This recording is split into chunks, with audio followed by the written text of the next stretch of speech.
Alright, good morning guys. Sorry for the weird reading spot, again, moving. So, we're just sitting in my kitchen counter. And it's filthy. Oh, that's gross. I'm sorry. Okay, so I'm just gonna put chapter 6 up for now. It's super short. And I'll put chapter 7 up when we get there. So I know that today it says to read to page 28. I'm just gonna stop at 26 and then I'll put chapter 7 up probably today as well. Just maybe not right this early this morning. So here we go. Chapter 6, page 21. Stanley took a shower, if you could call it that, ate dinner, if you could call it that, and went to bed, if you could call his smelly, scratchy cot a bed. Because of the scarcity of water, each camper was only allowed a 4-minute shower. It took Stanley nearly that long to get used to that cold water. There was no knob for hot water, and he kept stepping into, then jumping back from, then spraying until the water shut off automatically. He never managed to use his bar of soap, which was just as well, because he wouldn't have had time to rinse off the suds. Dinner was some kind of stewed meat and vegetables. The meat was brown and the vegetables had once been green. Everything tasted pretty much the same. He ate it all, and used his slice of white bread to mop up the juice. Stanley had never been one to leave food on his plate, no matter how it tasted. "How'd you do?" one of the campers asked him. At first, I guess, sorry, I have to move this just a little bit. There we go. Beep, beep, beep, beep, beep. There we go. At first, Stanley didn't know what he meant. "They sent you here for a reason." "Oh," he realized, "I stole a pair of sneakers." The other boys thought that was funny. Stanley wasn't sure why. Maybe because their crimes were a lot worse than stealing shoes. "From a store, or were they on someone's feet?" asked Squid. "Oh, neither," Stanley answered. They belonged to Clyde Livingston." Nobody believed him. "Sweet feet?" said X-Ray. "Yeah, right." "No way," said Squid. Now, as Stanley lay on his cot, he thought it was a kind of funny in a way. Nobody had believed him when he said he was innocent. Now, when he said he'd stole them, nobody believed him either. Clyde Sweet Feet Livingston was a famous basketball player. He'd led the American lead in stolen bases over the last 3 years. If we're talking about stolen bases, what sport are we talking about? Oh, baseball. They already said it. Oh my gosh. Guys, sorry. He was also the only player in history to ever hit 4 triples in one game. Stanley had a poster of him hanging on the wall of his bedroom. He used to have the poster anyway. He didn't know where it was now. It had been taken by the police and was used as evidence of his guilt in the courtroom. Clyde Livingston also came to court. In spite of everything, when Stanley found out that Sweet Feet was going to be there, he was actually excited about the prospect of meeting his hero. Clyde Livingston testified that they were his sneakers and that he had donated them to help raise money in the homeless shelter. He said he couldn't imagine what kind of horrible person would steal from homeless children. That was the worst part. That was the worst part for Stanley. His hero thought he was a no-good, dirty, rotten thief. As Stanley tried to turn over on his cot, he was afraid it was going to collapse under all his weight. He barely fit in it.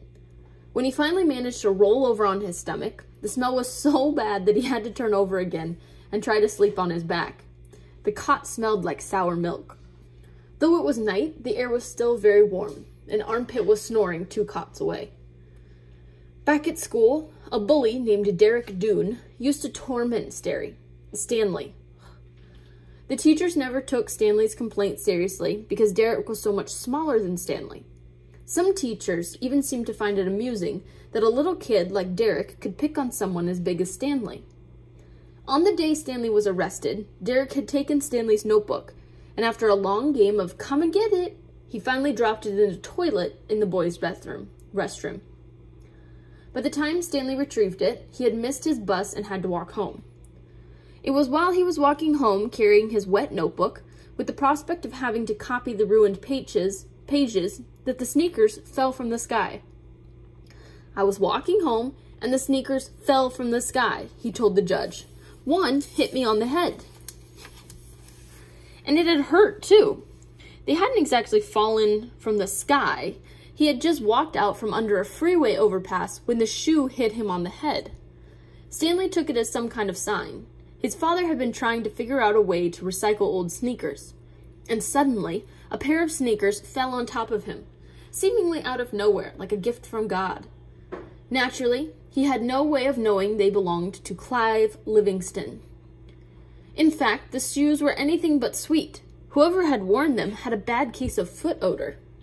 Stanley couldn't help but think that there was something special about these shoes, the way they would somehow provide the keys to his father's invention. It was too much of a coincidence to be a mere accident. So Stanley had felt like he was holding destiny's shoes. He ran. Thinking back now, he wasn't really sure why he ran.